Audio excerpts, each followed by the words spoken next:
আলহামদুলিল্লাহ। তো সবাই আমাদের ফিলিস্তিনি ভাইদের জন্য দোয়া করবেন, কারণ আমাদের আধুনিক যন্ত্রপাতি নাই ওই আমেরিকার সাথে যুদ্ধ করা, তারপরে ইসরায়েলের সাথে যুদ্ধ করা। এই জন্যই আমরা মুসলমান এখন দুর্বল, পুরা বিশ্বে মুসলমান জাতি সর্বোচ্চ দুর্বল। তো আল্লাহর তাআলার কাছে আমরা সকলে দোয়া করব যাতে আল্লাহ তাআলা ইসরায়েলের প্রতি গায়েবী কিছু পাঠা, আবাবিল পাখির মতো। দেখেন, আমরা পুরা বিশ্বে মুসলমান জাতি সবচেয়ে বেশি, তারপরেও ইহুদি খ্রিস্টানরা কম, তারপরেও আমরা ওনাদের সাথে পারছি না, কারণ আমাদের আধুনিক যন্ত্রপাতি বানানো নাই। তো আল্লাহ তাআলার কাছে দোয়া করবেন সবাই, আমিও দোয়া করি আল্লাহ তাআলা যাতে গায়েবী সাহায্য পাঠায় ফিলিস্তিনের জন্য, যাতে ফিলিস্তিনি জয়ী হতে পারে। ফিলিস্তিনের শিশুগুলা যেভাবে মারতেছে দেখলে এই চোখ দিয়ে পানি আসে।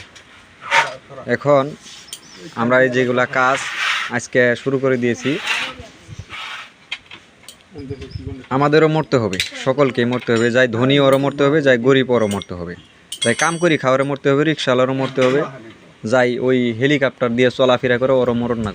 তো অতএব সবাই পরকালের জন্য চিন্তা ভাবনা করেন, হাসর মিজান ফুলসিরাত এগুলার জন্য চিন্তা ভাবনা করেন সবাই। এগুলা যেগুলা কাজ দেখতেছেন এগুলা মরি গেলে গায়ে সব থামি যাবো, কিন্তু এমন কিছু কাজ করে যান যাতে মরার পরও আপনারা সোয়াব পাইতেই থাকেন, নেকি পাইতেই থাকেন। তো আমরা সব সময় আজকে লাইভে আসবো এগুলা নিয়ে। আমরা সব সময় জানেন আমরা ইজি বাইকের মোটর কন্ট্রোলারের কাজ করি। তো ফিলিস্তিনি ভাইদের জন্য সকলেই আমরা দোয়া করব যাতে আল্লাহ তাআলা তাদেরকে গায়েবীভাবে সাহায্য করেন, নাইতে আমাদের দ্বারা ওনাদের হেল্প করা সম্ভব না।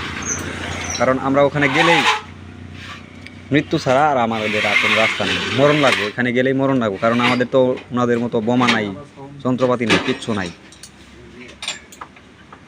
এখন এগুলা দিয়ে লাইভ পাবেন আপনারা, লাইভ ভিডিও কিভাবে কাজ করি এগুলা দেখতে পারবেন।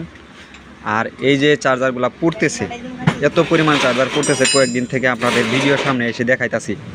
যদি পৃথিবীর সর্বোচ্চ ধাতু স্বর্ণ বা হীরা বা আপনার ডায়মন্ড দিয়েও তৈরি করা হয় ইলেকট্রিকের যন্ত্রপাতি, মেশিনারিজ যন্ত্রপাতি, তারপরও পূর্বে নষ্ট হবেই, এটা কিছু করা নাই। তবে কারেন্টের সমস্যার কারণে এই জিনিসগুলো এত তাড়াতাড়ি সমস্যা হয়ে যাচ্ছে এখন বর্তমানে।